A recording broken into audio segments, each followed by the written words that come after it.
सुनो नील, ओ भाऊ, जरा उस सुधीर को समझा बुझा करके शांत करो। उसकी बेटी मरी है भाऊ। अरे हम उसका दुख समझते हैं, पर इसमें गलती किसकी? खत्म करो ये सब। ऐसा करो, लकड़ी खरीद करके जंगल में उस बच्ची का दाह संस्कार करो, और कोई पूछे तो कहना कि है जैसे मरी है। और सुनो, तुम खुद मत जाना, अप्पू को भेजना। ओ भाऊ। नमस्कार, मैं दिव्यांका त्रिपाठी दहिया क्राइम पेट्रोल सतर्क में आपका स्वागत करती हूँ। अभी अभी आपने जो ऑडियो क्लिप सुनी, वो ऑडियो क्लिप किसकी थी? वो कौन लड़की थी जिसकी मौत हुई थी, और उसकी मौत का राज क्या था? आखिर वहां हुआ क्या था?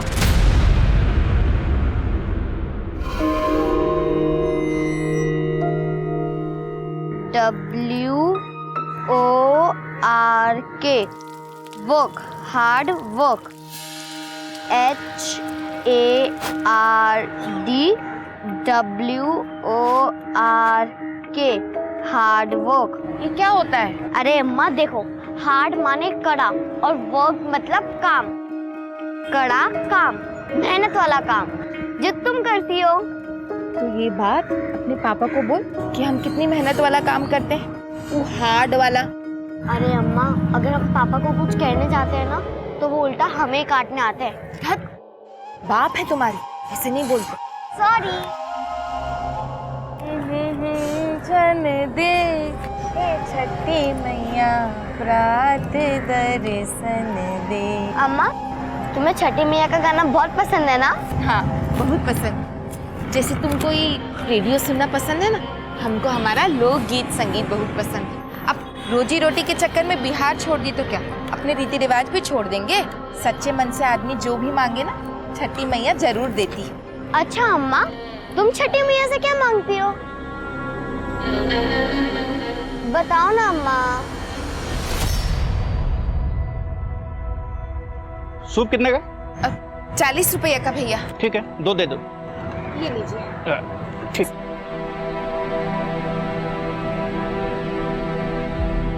अम्मा 80 रुपए हुए, पर अंकल 90 रुपए दे गए। मैं देकर आती हूँ। अंकल, अंकल, आप ये 10 रुपए ज्यादा देकर चले गए थे। कोई बात नहीं बेटा, आप रख लो। नहीं अंकल, हम अपने हार्ड वर्क का ही पैसा लेंगे। कोई बात नहीं बेटा।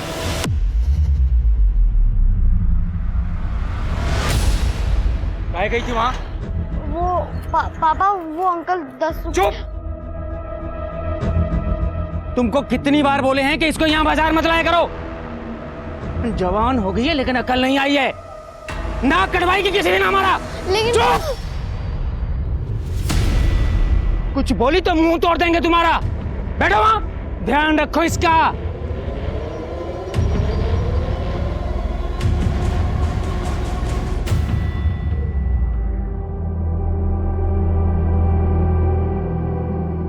अम्मा, पापा हमसे प्यार नहीं करते ना? वो तो तुमसे बहुत प्यार करते हैं, बस उनको जताना नहीं आता। लेकिन आज तुम उस आदमी के पीछे क्यों गई थी? तुमको पता है ना पापा कितना गुस्सा करते हैं। अम्मा, हम पापा की मार खा सकते हैं, पर गलत काम नहीं कर सकते। और आपने तो सिखाया था कि ईमानदारी से बढ़कर कुछ नहीं। हमारी बच्ची, तू सो जा।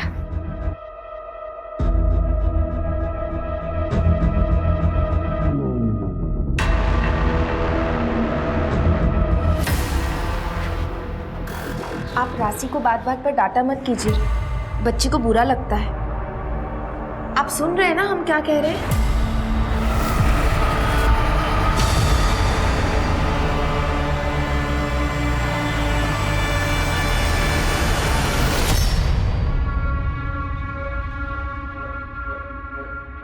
तुम ठीक तो हो?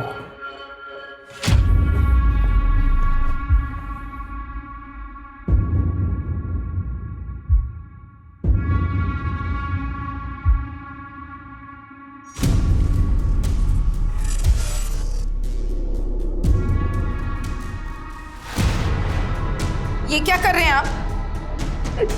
छोड़िए हमें।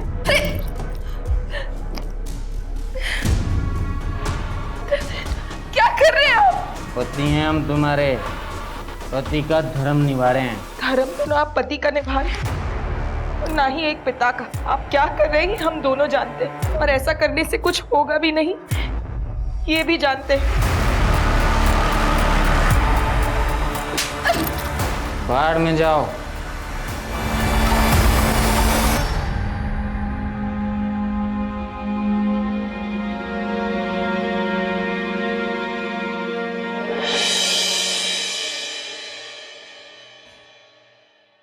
अरे रोज से नाटक है तुझं? हाँ, मेरे को मेरा आज पूरा पैसा चाहिए। भैया हमारी बात तो सुनिए, कुछ वक्त और दे दीजिए भैया। 6 महीना हो गया। भैया काम धंधा एकदम ठप पड़ा है। कामकाज ठप पड़ा है तो शाम को दारू पीने के लिए पैसा कहाँ से आता है? एक नंबर का घटिया आदमी है तू। अंकल, आप हमारे पापा से बदतमीजी से बात क्यों कर रहे हैं? ए, तेरे पापा को तो मैं जूता मार के भी बात कर सकता हूँ। चल बाहर निकल ऐसे। चल भैया, चल चल। नहीं भैया, नहीं भैया, बच्ची को माफ कर दीजिए भैया। भैया आप हमें ऐसे निकाल देंगे तो हम कहाँ जाएंगे? बस आप हमें 1 हफ्ते का वक्त और दे दीजिए, हम आपका सारा पैसा वापस कर देंगे। 1 हफ्ता? हाँ, उसके बाद एक भी दिन नहीं। और हाँ, अपनी बेटी को जरा समझा कि ज्यादा ना उड़े, वरना उड़ने वालों के पर कतरना अच्छे से आता है हमें।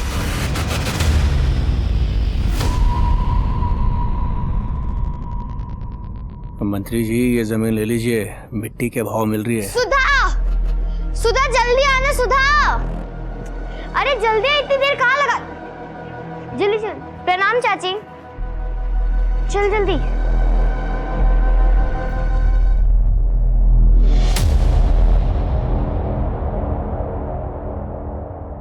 कुमुद, सुधा को समझा, राजा रंग पे शासन करता है, दोस्ती नहीं करता। दोस्ती बराबर वालों से होती है। बच्ची है वो। बच्ची है इसलिए तुम्हें बोल रहा हूं उसे समझाने के लिए, नहीं तो मैं अपने तरीके से उसे समझा देता। हाँ?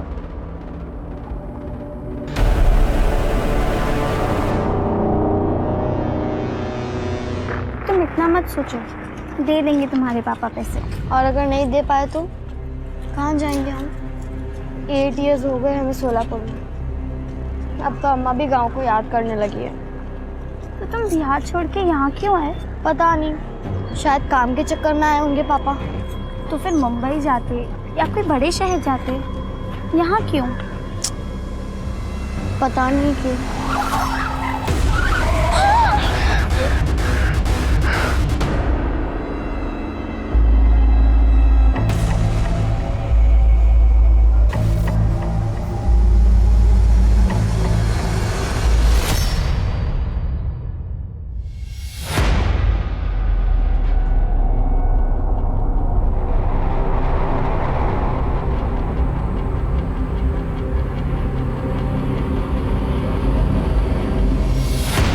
अरे तेरे को समझ में नहीं आ रहा क्या?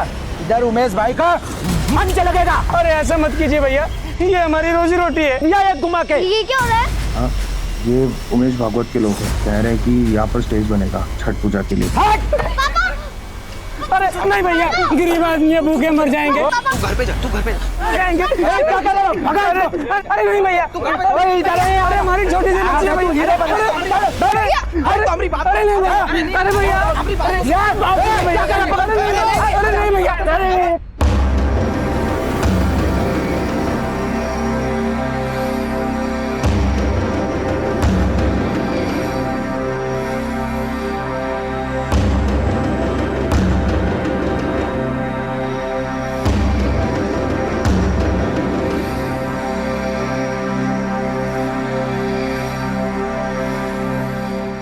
फोन उठाओ ना। क्यों नहीं उठा रही हो फोन? पता नहीं वहाँ सब ठीक है कि नहीं।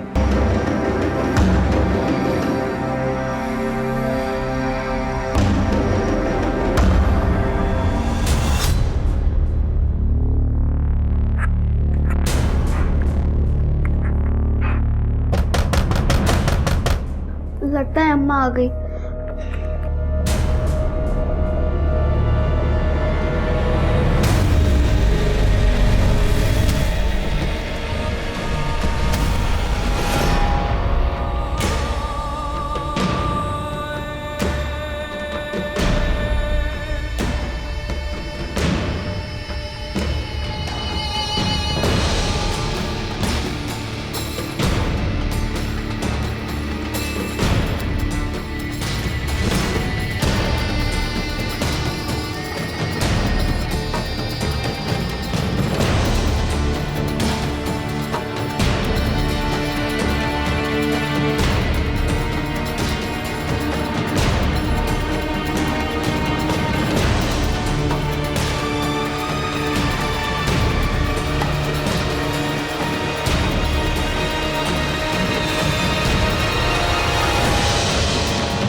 हमने क्या किया है? अम्मा अम्मा अम्मा अम्मा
भाभी राशि क्या हुआ राशि को?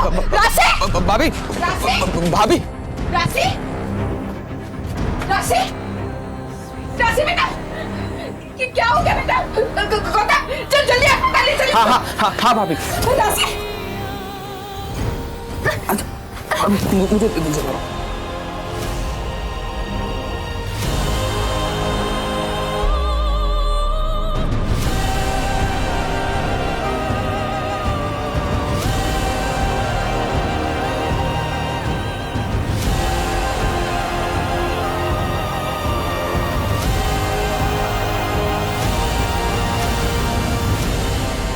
ऑपरेशन डॉक्टर साहब देखिए ना मेरी बच्ची को क्या हो गया। डॉक्टर साहब जल्दी देखिए ना।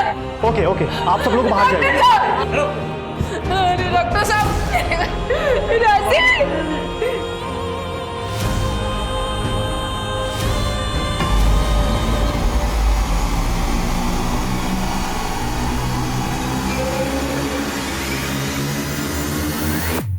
डॉक्टर साहब क्या हुआ मेरी बच्ची को?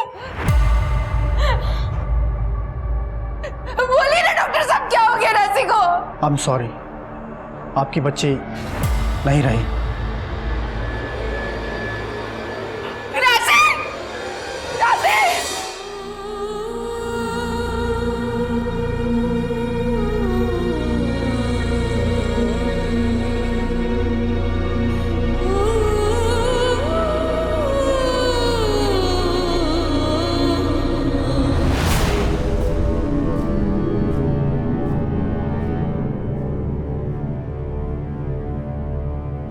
हेलो, ऐसा नहीं हो सकता साहब, आपसे जरूर कोई चूक हुआ है। देखिए, हमसे कोई चूक नहीं हुई है। आपकी बच्ची की मौत है जैसे ही हुई है। नहीं साहब, आप समझाइए ना इनको। अरे ऐसा होता तो मैं भी इधर, मेरी बात तो मानिए। उल्टी होती दस क्या हो रहा है इधर? देखिए सर, मैंने आपको बुलाया, इनकी बच्ची की मौत हैजे से हुई है, लेकिन ये मेरी बात मानने को तैयार ही नहीं है। कोई जांच पड़ताल की है? ऐसे ही बोल दिए। हाँ सर, रिपोर्ट है ना, आप रिपोर्ट पढ़िए। ये लीजिए। मैं बोल रहा है ना, मैं बिजी अभी आता हूँ थोड़ी देर में। रिपोर्ट में तो सही लिखा है। एक काम करो, बच्ची की लाश सीने दे दो, डियाग्राम कर देंगे। नहीं नहीं साहब, हमारी बच्ची को हैजा नहीं था। रिपोर्ट में तो ये लिखा है मैडम, और जब डॉक्टर कह रहे हैं तो सही बात होगी। अरे बोला ना मैं आ रहा है। अब एक काम करो, बॉडी हैंड ओवर कर दो। जी सर, ठीक है साहब अरे बोला ना तेरे को भाई।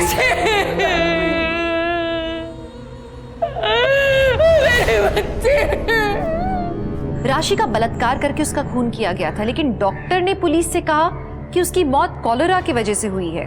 तो क्या डॉक्टर से चूक हुई थी, या वो जल्दबाजी में अपना पल्ला झाड़ने की कोशिश कर रहे थे, या फिर इन सब के पीछे कोई और ही बड़ा राज छुपा हुआ था? राशि का अंतिम संस्कार कर दिया गया और मामला पूरी तरह से शांत हो गया, लेकिन सच पर कितने भी पर्दे डाल दो, सच तो सामने आ ही जाता है। सुनो नील, ओ भाऊ, जरा उस सुधीर को समझा बुझा करके शांत करो। उसकी बेटी मरी है भाऊ। अरे हम उसका दुख समझते हैं, पर इसमें गलती किसकी? खत्म करो ये सब। ऐसा करो, लकड़ी खरीद करके जंगल में उस बच्ची का दाह संस्कार करो, और कोई पूछे तो कहना कि हैजे से मरी है। और सुनो, तुम खुद मत जाना, पप्पू को भेजना। ओ भाऊ, ये ऑडियो क्लिप मीडिया में पूरी तरह से छाई हुई है। हर तरफ ये खबर उछाली जा रही है कि किसी लड़की के साथ कुछ गलत करके मामले को रफा दफा करने की कोशिश की जा रही है। सर ये ऑडियो क्लिप सस्पिशियस तो है लेकिन डेफिनेट नहीं। क्लियर नहीं हो रहा है कि ये किस इंटेंशन से बोला गया है। इसलिए इस केस की छानबीन के लिए हमने स्पेशल टीम तैयार की जिसे तुम लीड करो। देखो कुछ हुआ भी था या वैसे ही न्यूज़ क्रिएट करने के लिए इस ऑडियो क्लिप की सनसनी फैलाई जा रही है। सर हमारे पास कोई इन्फॉर्मेशन है इस ऑडियो क्लिप के सोर्स के बारे में? सोर्स का पता चल गया। सोलापुर के कांस्टेबल अनिल शिंदे के मोबाइल से ये ऑडियो क्लिप वायरल हुई। इसमें कांस्टेबल अनिल शिंदे और वहाँ की पीएसआई उमाकांत पुरोहित की आवाज़ है। घटना 15 दिन पहले की, 30 अक्टूबर।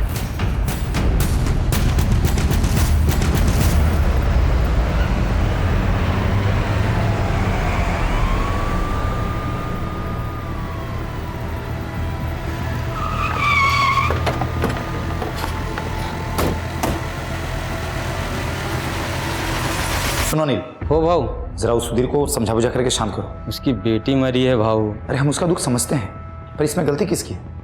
खत्म करो ये सब। ऐसा करो, लकड़ी खरीद करके जंगल में उस बच्ची का दाह संस्कार करो, और कोई पूछे तो कहना कि है जैसे मरी है। और सुनो, तुम खुद मत जाना, पप्पू को भेजना। हो भाऊ। ये तुम दोनों की आवाज है ना? सर ये मेरी ही आवाज है, पर मुझे तो एक बात समझ में नहीं आ रही है कि इसमें ऐसा मैं क्या गलत कह रहा हूँ। अगर गलत नहीं कह रहे हो तो मीडिया को ऐसा क्यों लग रहा है कि किसी को मार कर केस को रफा दफा करने की कोशिश की गई है? सर कुछ रफा दफा करने की कोशिश नहीं की गई।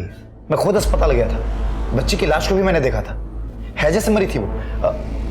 ये देखिए साहब, डॉक्टर की रिपोर्ट। बच्ची की फैमिली वाले डॉक्टर से लड़ रहे थे, डॉक्टर ने हमसे ऐसा बोला, तो मैंने डॉक्टर को बोला कि बच्ची की लाश को फैमिली को सौंप दो। और ये लकड़ी पहुंचा के बच्ची को जलाने की बात? वो क्या है ना साहब, बच्ची के फैमिली वाले बहुत गरीब हैं, उनके पास खाने को भी पैसे नहीं थे। मैंने तो बस उनकी मदद की, दाह संस्कार का इंतजाम किया था बस। ये देखिए साहब, बच्ची के पिता ने खुद दाह संस्कार किया था। साहब कोई मामला रफा दफा नहीं किया गया।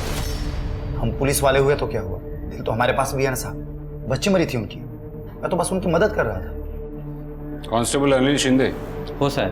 वो ऑडियो क्लिप तुम्हारी फोन से वायरल हुई थी, क्यों की थी वायरल? मैंने कुछ नहीं किया साहब, वो मेरे मोबाइल में अपने आप कॉल रिकॉर्ड हो जाते हैं। वो मेरा मोबाइल ख़राब हो गया था ना साहब, इसके लिए मैं वो बनाने के लिए दिया था दुकान में, तो वो मोबाइल बनाने वाले ने ही उसको वायरल कर दिया। उसको लगा कोई स्पेशल न्यूज़ है। सर मुझे तो नहीं लगता ये दोनों सच बोल रहे हैं। मैं भी उनकी बातों से कन्विंस तो नहीं हूँ, लेकिन ऑडियो क्लिप में ऐसा भी तो कुछ नहीं है जिसकी वजह से हम पुरोहित पर उंगली उठा सकते। बच्ची के परिवार से बात करते हैं। सर बताइए क्या हुआ था आपकी बेटी के साथ? पता नहीं साहब, लेकिन हैजा तो नहीं हुआ होगा। उस दिन राशि स्कूल गई थी, सूप और दलिया के फेरी के लिए भी गई थी, और अगर वो बीमार होती तो हमको तो पता होता ना। आप में से किसी से उसने कुछ कहा था? नहीं, कुछ कहा तो नहीं था साहब। सर उस दिन बाजार में सबके दुकान और ठेले टूट रहे थे, राशि वहाँ पर आई थी। मुझे लगा शायद उसको कुछ लग जाएगा तो हमने भेज दिया था उसको घर पे। एक बात बताइए, उसका क्रियाक्रम आपकी मर्जी से हुआ था या फिर कोई जोर जबरदस्ती की गई? गरीब की मर्जी का कोई मान होता है क्या साहब? हमारा मकान मालिक हमारे सर पर खड़ा था।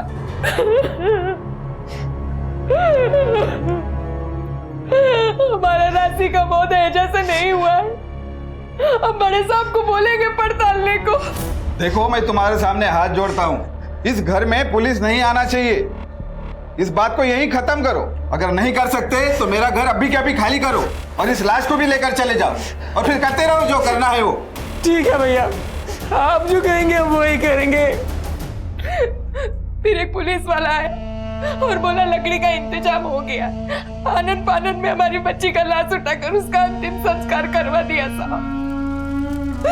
हमारी कोई मर्जी नहीं थी साहब। हमारे में तो कुंवारी लड़की के मरने के बाद उसको आग में जलाते भी नहीं, जमीन में दफनाते। साहब ये सब मेरे घर के अंदर हुआ था, और ज्यादा पुलिस कोर्ट कचहरी होती तो मेरा ही घर बदनाम होता ना। बाद में कोई भाड़ुत्री नहीं मिलता, लेकिन उसकी माँ जबरदस्ती रट लगाई बैठी थी कि उसे हैजा नहीं हुआ था। आता तुम ही सांगा साहब, मैं डॉक्टर की बात मानूं या उसके माँ की? मैं कह रहा हूँ ना, बच्ची को हैजा ही हुआ था। तो बच्ची के घर वाले झूठ कह रहे कि उसे हैजा नहीं हुआ था। अब सर ये भी तो हो सकता है कि घर में किसी का ध्यान ना गया हो, बच्ची को समझ ना पाई हो और एकदम से बेहोश हो गई हो। और सर इस हैजा का इलाज अगर सही समय पे ना हो तो इंसान की मौत भी हो सकती है। बाय एनी चांस उसका पोस्टमार्टम हुआ था? सर ऐसी बीमारी में लोग पोस्टमार्टम नहीं करते, और वैसे भी इस एरिया में हैजा बहुत फैला है। ठीक है, थैंक यू। चलिए। सर मुझे तो इस केस में कोई मैनिपुलेशन लग नहीं रही है। यही तो पता करना है विवेक, कि ये केस वाकई में उतना ही साफ है जितना दिख रहा है। एक बात तो है कि अगर बच्ची को हैजा हुआ था, इसका मतलब चांसेस है कि घर में किसी ना किसी को तो हैजा हुआ होगा, क्योंकि ये कंटेजियस बीमारी। सबके रिपोर्ट्स निकलवा। Right sir.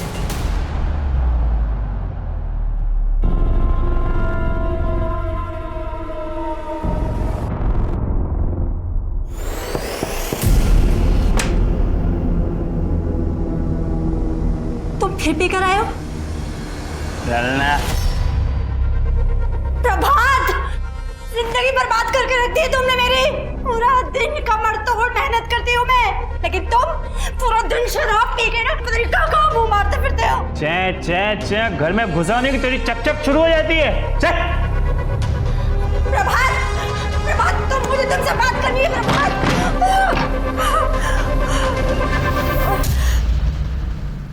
सर पूरी फैमिली की मेडिकल रिपोर्ट आ गई है। राशि की माँ लक्ष्मी और चाचा गौतम को तो हैजा नहीं हुआ था, लेकिन बाप सुधीर को हुआ था।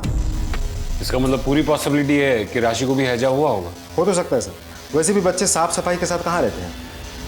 आप एक्सक्यूज मी सर। हेलो, हाँ हाँ बताता हूँ। अरे बताता हूँ ठीक है, ओके। क्या हुआ? कुछ नहीं सर, वो घर से वाइफ का कॉल था, पूछ रही थी कब तक आओगे। उसे कह दो ज्यादा दिन नहीं लगेंगे, वैसे भी मुझे यहाँ केस ही नजर नहीं आ रहा है। सही कह रहे sir.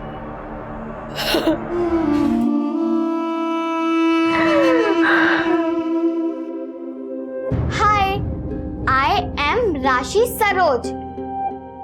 I am 14 years. I want be teacher. I love my mother. बहुत सारा. I love my father also.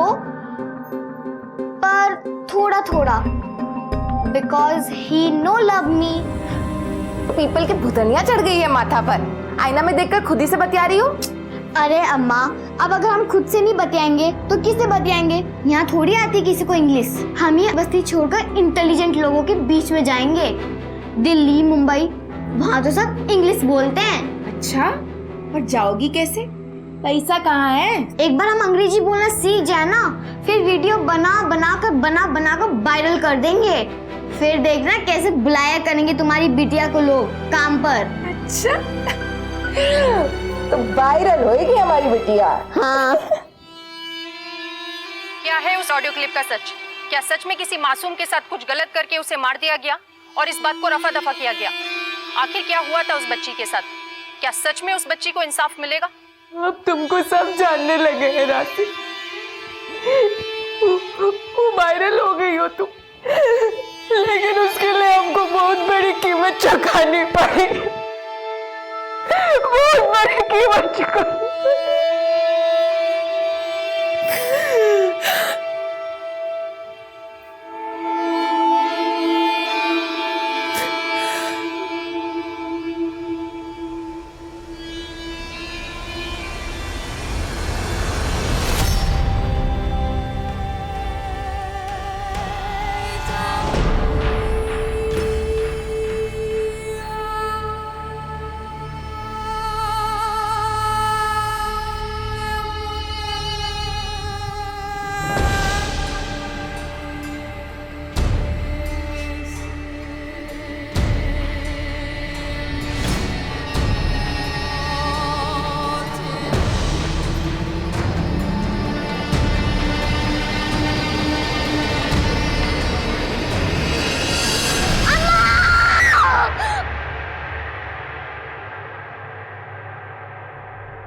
साहब, कुछ पता चला हमारी बच्ची के साथ क्या हुआ था साहब? देखिए, अब तो हमें भी ऐसा लग रहा है कि राशि को हैजा ही हुआ था, और तो और आपके पति को भी हैजा हुआ था। हमको नहीं पता साहब, लेकिन हमारा मन नहीं मान रहा है। हमको ऐसा लगता है कि हमारी बच्ची के साथ कुछ तो गलत हुआ था।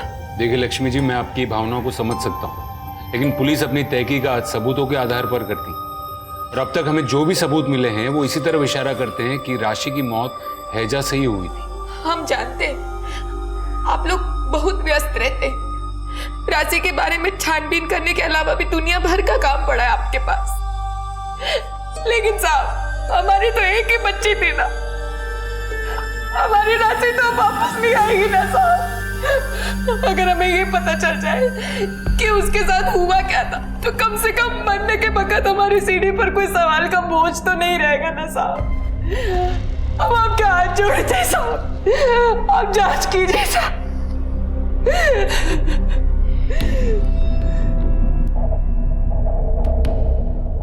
सर, ये डॉक्टर दिनेश की रिपोर्ट और ये राशि की डेथ सर्टिफिकेट। पर आई एम सॉरी सर, मुझे समझ में नहीं आ रहा हम ढूंढ क्या रहे हैं। मुझे भी नहीं पता विवेक, लेकिन अगर राशि की मां इतनी कॉन्फिडेंट थी कि राशि को हैजा नहीं हुआ था, कुछ और हुआ था, तो आई एम श्योर कि हमें कुछ ना कुछ जरूर मिलेगा। लेकिन सर हम इस केस को ऑलरेडी इतने अच्छे से स्टडी कर चुके हैं, कुछ भी तो सस्पिशियस नहीं निकला।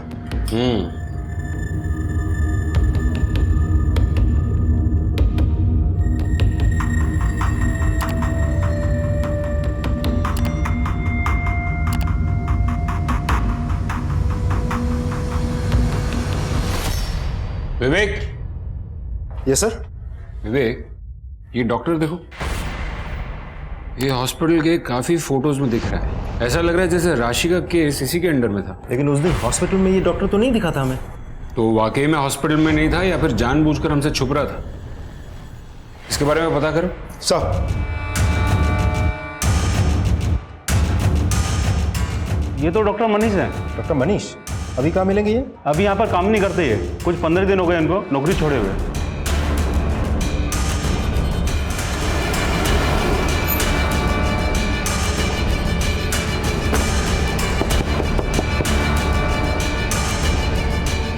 तीस अक्टूबर को राशि की मौत हुई। राशि का केस आप ही देख रहे थे ना? जी। लेकिन फिर ऐसा क्यों हुआ कि उसी दिन यानी कि 30 अक्टूबर को ही आपने नौकरी छोड़ दी? सर मैंने नौकरी छोड़ी नहीं थी, मुझे नौकरी से निकाला गया था। निकाला गया? क्यों? पता नहीं सर।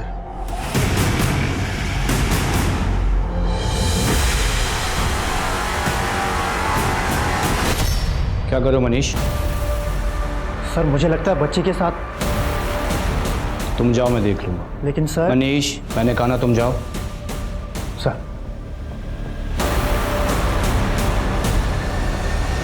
सर मैं श्योर तो नहीं हूं, लेकिन मैंने उस शाम को उसकी थाइस पर थोड़ा खून देखा था। और आपने ये बात पुलिस को बतानी जरूरी नहीं समझी? सर उसके बाद डॉक्टर दिनेश हैंडल कर रहे थे। वैसे सर ये बात मैंने राशि के चाचा गौतम को बताई थी।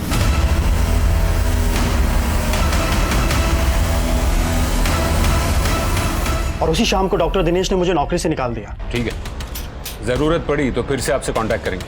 लेकिन सर गौतम ने हमें सब कुछ क्यों नहीं बताया? इसका जवाब तो गौतम ही देगा।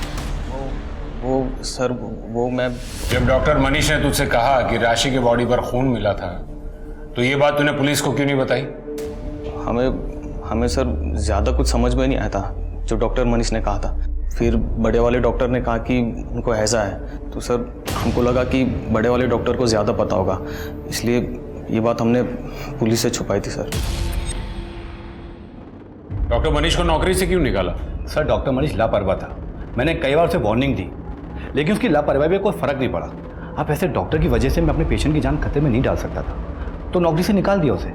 भाई ये सब राशि के केस के चक्कर में तो नहीं किया? सर मैंने आपसे पहले ही कहा है, उसे हैजा हुआ था। डॉक्टर मनीष ने तो कहा था कि उसने राशि की बॉडी पर खून देखा था।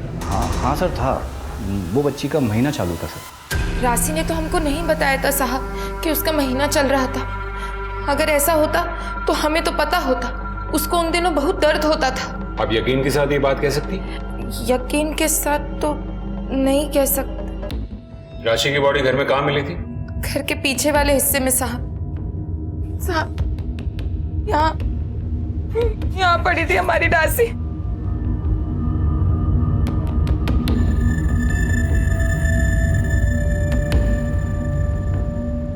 राशि की आपकी किसी से कोई दुश्मन? गरीब की दुश्मन तो उसकी गरीबी होती है साहब। हमारी राशि तो बहुत मिलनसार थी साहब। राशि का मोबाइल? उसका मोबाइल तो मिला नहीं साहब, चोरी हो गया लगता है। अच्छा बताइए उस दिन क्या क्या हुआ था? हम बाजार से आ रहे थे, तभी गौतम हमारे पास दौड़ता दौड़ता आया।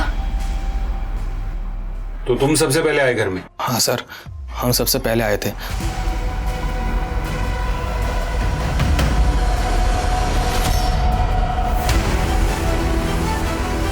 राशि राशि राशि राशि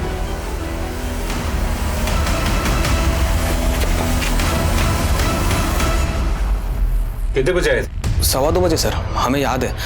उसके पहले हमने किसी को फ़ोन किया था, तो उसके बाद हमने मोबाइल चेक किया था। 2:15 बज रहे थे। पर आप उस वक्त कहाँ थे? मंच बनाने के लिए उमेश भागवत के लड़का लोग हमारा ठेला तोड़ दिए।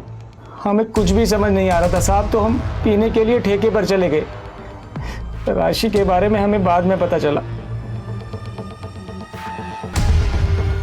विवेक सर, फॉरेंसिक टीम को बुलाओ। Right sir.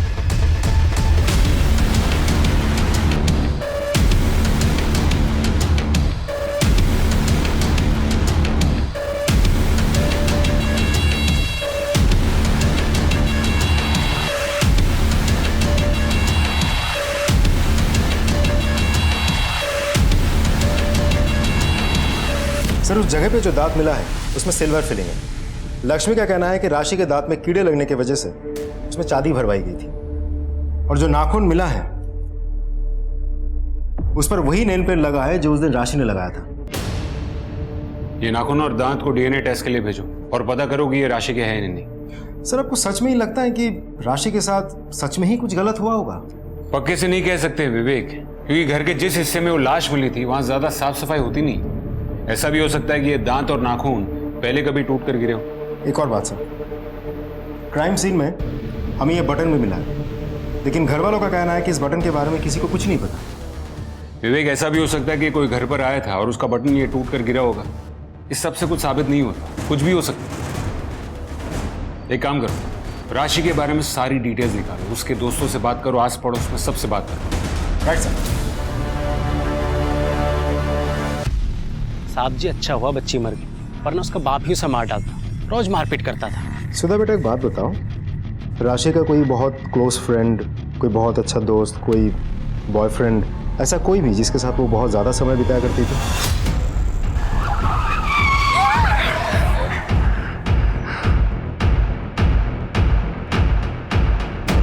नहीं सर, ऐसा तो कुछ नहीं था।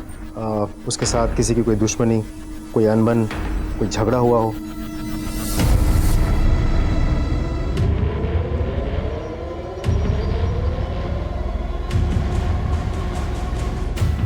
हाँ मैडम, उस दिन हमने किसी को घर में जाते हुए तो देखा था। केसरी रंग की चेक की शर्ट पहने हुए था। बाकी तो हम ज्यादा कुछ देख नहीं पाए। फिर सुनाई दिया कि बच्ची को हैजा हुआ और वो मर गई। सर, पड़ोस की एक औरत का कहना है कि जिस दिन राशि की मौत हुई थी उस दिन उसने एक आदमी को राशि के घर की तरफ जाते हुए देखा था। अच्छा? हाँ सर। सर, उस औरत ने उस आदमी की शक्ल तो नहीं देखी, लेकिन इतना बताया था कि उस आदमी ने केसरी कलर की शर्ट पहनी थी, चेक शर्ट। और कुछ? सर, आसपास में सभी का कहना है कि लड़की का बाप लड़की को ज्यादा पसंद नहीं करता था। आए दिन लड़ाई झगड़ा मारपीट ये सब होती रहती थी। ये बाप की कुंडली निकालो सर। और बच्ची के मोबाइल के बारे में कुछ पता चला? सर, उसके मोबाइल को मैंने ट्रैक करके कॉल रिकॉर्ड्स निकालने के लिए कह दिया है। एक और बात सर, उस बच्ची के मोबाइल से एक वीडियो वायरल हुई थी उसके स्कूल टीचर की। मैं दिखाता हूँ सर, ये देखिए sir. KNOT Connaught, APPLE apply. Sir, इस वीडियो के वायरल होने के बाद स्कूल टीचर की बहुत बदनामी हुई थी। इसे स्कूल से भी निकाल दिया गया था। हाँ सर, राशि ने वीडियो बना के वायरल कर दिया था। तो गुस्सा तो बहुत आया होगा नहीं? हाँ सर, आया था, फिर शांत हो गया क्योंकि राशि ने खुद आके मुझसे माफ़ी मांग ली थी। सॉरी सर, हमें नहीं पता था कि हमारी वजह से आपकी नौकरी चली जाएगी। वो वीडियो तो हमने सिर्फ मजाक में बना दिया था सर। नहीं राशि, इसमें तुम्हारी कोई गलती नहीं, ये सारी गलती हमारी है। अरे जो हम खुद नहीं जानते वो बच्चों को कैसे पढ़ा लिखा सकते हैं, और हम वही करेंगे जो हम अच्छे से कर सकते हैं। मैं क्या करता सर, बेरोजगारी इतनी बढ़ गई थी सर कि मैंने जुगाड़ लगा के टीचर की नौकरी की सर। मेरे पास कोई काम नहीं था।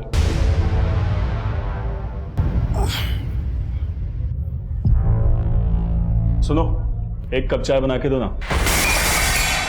क्या कर रही है सब? नौकरानी हूँ मैं तुम्हारी? रात भर तुम शराब पियो और दिन को मैं तुम्हारी सेवा करूं? बस करो सुनैना, तुम घुटना मेरा। तो दबा दो ना मेरा गुलाम, बहुत डर मुझे। यस सर, शाम तक डिटेल्स भेजता हूँ। राइट सर, राशि के कॉल रिकॉर्ड्स आ गई। वो अक्सर एक लड़के से बात करती थी, नाम है पूरव भागवत। ये पूरव भागवत एक बहुत ही पावरफुल आदमी उमेश भागवत का बेटा है। ये राशि पूरव भागवत से बात क्या करती होगी? सर, वो तो नहीं पता, लेकिन पूरव की बहन सुधा राशि की बेस्ट फ्रेंड थी। फिर तो ये भी हो सकता है कि सुधा अपने भाई का फोन यूज करती हो राशि से बात करने के लिए। हो तो सकता है सर, लेकिन एक इंपॉर्टेंट बात है, वो फ़ोन जिससे बात होती थी वो अभी भी एक्टिव है, लेकिन दूसरे सिम से। दूसरा सिम? सर। किसका सिम? उसका चाचा गौतम। कुछ मिला? नहीं सर। आप क्या ढूंढ रहे हैं साहब? सर! हाँ विवेक, ये देखिए, ये तुम्हारा कमरा है? हाँ साहब, इसी का कमरा है। और ये राशि का मोबाइल है? हाँ हाँ साहब। राशि का मोबाइल तुम्हारे कमरे में क्यों छुपा है? बोल। सर हम वो राशि का चक्कर चल रहा था पूरब के साथ, और हम नहीं चाहते थे कि ये बात किसी को पता चले, इसलिए हमने ये फ़ोन हमारे पास छुपा के रखा था सर। ये पूरब को उठाओ। सर, तो राशि और तुम्हारा अफेयर चल रहा था? सर मैं राशि को बहुत लाइक करता था, वो भी मुझे लाइक करती थी, लेकिन फिर एक दिन अचानक से उसने मुझसे बात करना बंद कर दिया।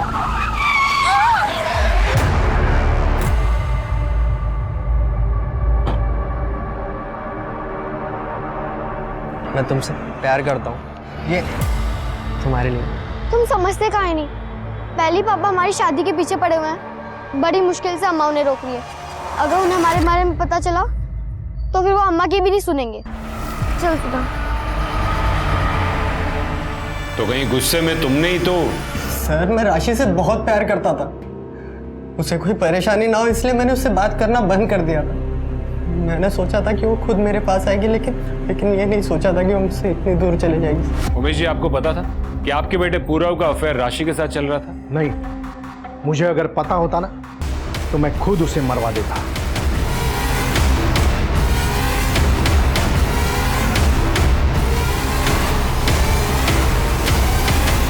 सर ये बहुत पावरफुल आदमी है, अगर सच में राशि के साथ कुछ हुआ भी होगा तो इनके हाथ में इतनी ताकत है कि ये यहाँ के सारी लोकल पुलिस और डॉक्टर्स के साथ मिलकर इस केस को रफा दफा करने की कोशिश कर सकता है। हो सकता है, लेकिन ये भी हो सकता है कि वो सच बोल रहा हो। जब तक हमारे हाथ कोई सबूत ना लगे तब तक हम सिर्फ शक कर सकते हैं, किसी नतीजे पर नहीं पहुंच सकते। सर, राशि के पिता सुधीर के बारे में कुछ पता चला है। ये सुधीर एक हिस्ट्री शीटर है। व्हाट? हाँ सर, ये लोग पूर्णिया बिहार के रहने वाले हैं। आज से 8 साल पहले सुधीर ने एक लड़की का अगवा किया था, उसके बारे में आज तक किसी को कुछ पता नहीं चला सर। मतलब 8 साल से वो यही छुपा है? हाँ सर, अब इस केस के बारे में जब मैंने उसके गांव वालों से पूछताछ की तब जाके ये पता चला। सर सुधीर अपने 14 साल की बेटी की शादी एक 40 साल के आदमी के साथ करवाना चाहता था, उसका नाम है दीपक। क्या? सर एक बात और, सुधीर ने हमें कहा था कि 30 अक्टूबर के दिन वो मार्केट से पहले सीधा ठेके पर गया था, उसके बाद हॉस्पिटल पहुंचा था, लेकिन उसके मोबाइल लोकेशन के मुताबिक इसके बीच करीब 2 बजे वो घर के आसपास ही था। उसके बाद वो बगल वाले गांव में गया था जहां दीपक रहता था। गौतम के मुताबिक उसने 2:15 बजे राशि की लाश घर पे देखी, और ये सुधीर 2 बजे के करीब घर के आसपास था। बिहार से कांड करके तुम यहाँ सोलापुर में आके छिप गए। वो लड़की अपनी मर्जी से हमारे दोस्त के साथ भागी थी साहब। उसके माँ बाप को जब वो लड़की नहीं मिली तो उन्होंने हम बाकी दोस्तों को बहुत मारा पीटा और हमारी रपट भी लिखवा दी साहब। हम बड़ी मुश्किल से अपने परिवार को लेकर वहाँ से भागे। उसकी पड़ताल तो हम कर ही लेंगे।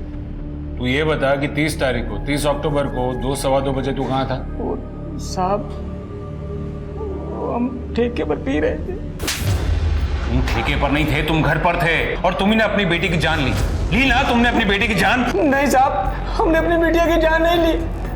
हाँ, हम घर गए जरूर थे।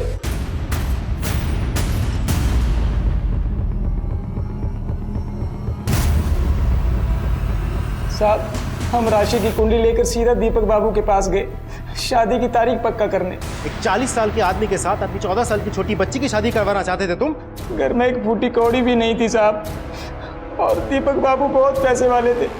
राशि के बदले 50,000 देने को तैयार थे, पर लक्ष्मी हमें बार बार रोक रही थी साहब। अगर आपने ऐसा कुछ भी किया ना तो हम अपनी जान दे देंगे। अच्छा, जान देकर क्या होगा? अरे कम से कम शादी तो रुक जाएगी। अब हमारे बच्चे की शादी नहीं होती कहते थे हम। आप ऐसी बातें मत कीजिए, समझे? भूल जाइए इस बारे में। हमको पता चला कि तू अपनी बेटी से बहुत नफरत करता था, उसे मारता पीटता था। हमें बेटा चाहिए था साहब। लोग हमें नामर्द कहते थे कि बेटा बेटी औरत की वजह से नहीं, मर्द की कमजोरी की वजह से होता है साहब। हम किसी को कुछ भी नहीं कह पाए।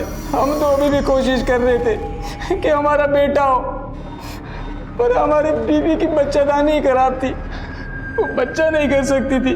पर हम अपना सारा गुस्सा, सारी नफरत अपनी राशि पर निकालते थे साहब।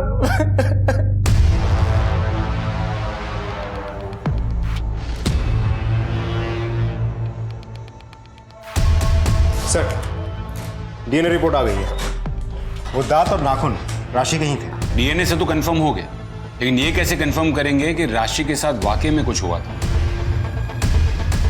विवेक, हम कुछ तो मिस कर रहे हैं।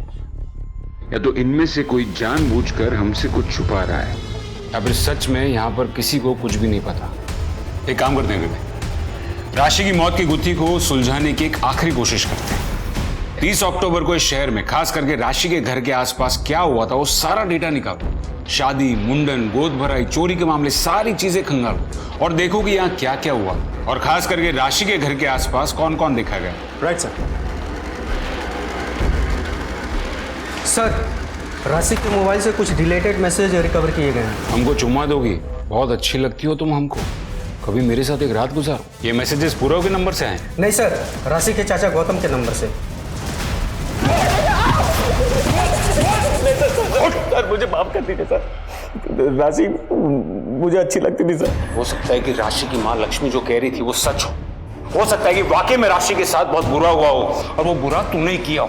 वो तूने ही राशि का रेप करके उसको मार डाला। मैंने उसको नहीं मारा सर, मैंने नहीं मारा सर उसको। तब तक इसकी ठुकाई करो जब तक सच अपने आप इसके मुंह से निकलने ना लगे। पुलिस ने गौतम से कड़ी पूछताछ की, लेकिन वो ये मानने को तैयार नहीं था कि उसने कुछ भी किया। पुलिस ने गौतम, सुधीर और पूरव की अच्छे से छानबीन भी की, लेकिन उनके हाथ कुछ नहीं लगा। राशि की मौत के 4 महीने बीत चुके थे, लेकिन कोई कामयाबी नहीं मिली थी पुलिस को। उन्हें लगा था कि राशि का केस पुलिस फाइल्स में कहीं खो कर रह जाएगा, लेकिन कुछ ऐसा हुआ जिसने छानबीन को एक नई दिशा दी थी। सर, 30 अक्टूबर के दिन भर का डेटा निकाला, बाकी सब कुछ तो नॉर्मल था, लेकिन उस दिन यहाँ सोलापुर में एक आदमी पकड़ा गया था, नाम है प्रभात। ये प्रभात 29 अक्टूबर को अपनी वाइफ का मर्डर करके उसके बॉडी के 8 टुकड़े करके अलग अलग जगह डंप कर रहा था। यहाँ सोलापुर से भी उसके बॉडी के 3 टुकड़े बरामद किए गए थे। फिर पुलिस ने उसे सोलापुर हाईवे के पास से गिरफ्तार किया। तो सर, प्रभात अपनी वाइफ के बॉडी के टुकड़े जहाँ डंप कर रहा था वो राशि के घर के पास ही है, और जिस वक्त वो डंप कर रहा था उसी वक्त राशि की मौत हुई। सिर्फ अपनी बीवी का खून किया था या किसी और का भी? मेरी बीवी को मारने में बहुत देर कर दी मैंने। इतना चकचक करती थी, दिन रात का लड़ाई झगड़ा, तंग आ गया था, इसलिए मार दिया। और किसी को क्यों मारूंगा साहब? जब तुम अपनी बीवी के शरीर के टुकड़ों को दफना रहे थे, उसी वक्त उसी एरिया में एक और लड़की की मौत हुई थी। ये कोई इत्तेफाक नहीं हो सकता। साहब, मैंने एक बच्ची की मौत के बारे में सुना था, और हाँ साहब, आप इसे इत्तेफाक समझो या कुछ और, लेकिन उस टाइम पर मैं वहीं था। लेकिन उस बच्ची को मारने में मेरा हाथ नहीं साहब। जब मैं एक टुकड़ा बच्ची के घर के पीछे वाले जंगल में दफनाने गया था, तो वहाँ पर एक गाड़ी देखी थी बच्ची के घर के पास में, वाइट कलर की एसयूवी कार थी। विवेक, ये वाइट एसयूवी के बारे में पता करो और देखो कि उस दिन उस एरिया में ऐसी कौन सी एसयूवी थी। Right sir.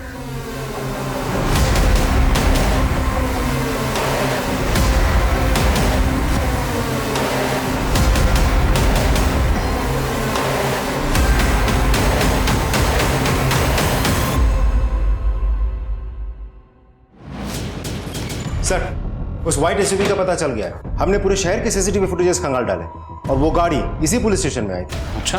Yes sir.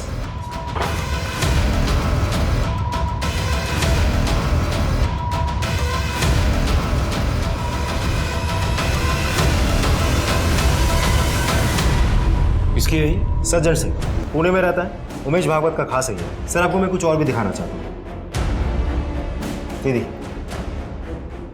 देखिए सर, इस गाड़ी के यहाँ आने के 10 मिनट बाद ही पुरोहित बाहर निकलता है केसरी कलर की चेक शर्ट पहन के, और आधे घंटे बाद जब वापस लौट के आता है, ये देखिए, तब तक उसकी शर्ट बदल चुकी होती है। पुरोहित?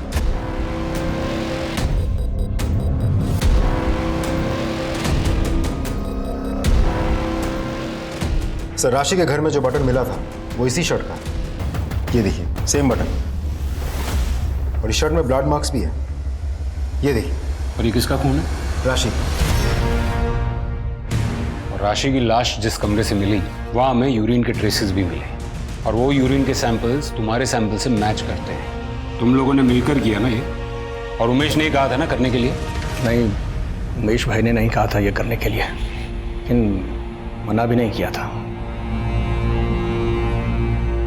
ये लड़की कहाँ बैठ रही है? निकल यहाँ से। इतनी सारी जगह है यहाँ पे, इस पूरी बेंच पे आप अकेले बैठेंगे? ज्यादा बोल मत और निकल यहाँ से। मैं तो यहीं बैठूंगी, आपको जाना है तो जाओ। लड़की, अरे उमेश भाई, इन लोगों की इतनी औकात जो बगल में आके बैठेंगे। आपका राज ना तभी तक है जब तक ये लोग डर के रह रहे हैं। तुझे बुरा लगा क्या? आपका लिहाज नहीं होता ना तो अभी औकात दिला दे इसकी। तो दिखा दो, तुम्हें किसने रोका है? उमेश भाई के आदमियों ने मंच बनाने के लिए बवाल कर दिया था, तोड़फोड़ कर दी थी। वहीं से उस लड़की को हमने घर वापस जाते हुए देखा।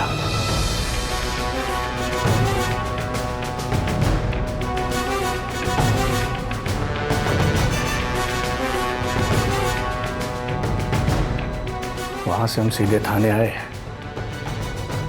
और पुरोहित को सब कुछ बताया। अरे तुम लोगों को बच्ची को जिंदा छोड़ना ही नहीं चाहिए था। तो कोई बात नहीं, टेंशन नहीं लो, मैं संभालेगा, ठीक है?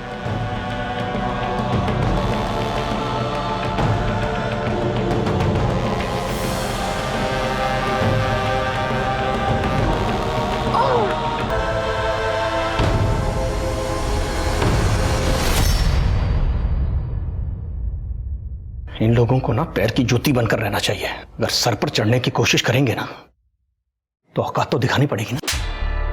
पैर की जूती, औकात? दूसरी जात वाली लड़की हमारे बाजू में नहीं बैठ सकती, हमको छू नहीं सकती, पर उसी लड़की पर बलात्कार करते वक्त, बेरहमी से उसका खून करते वक्त तुम उसको छू सकते हो। तब तुम्हारी ये सोच अचानक गायब हो जाती है। ऐसी दोगली सोच से समाज में सिर्फ हैवान पैदा होते हैं, इंसान नहीं।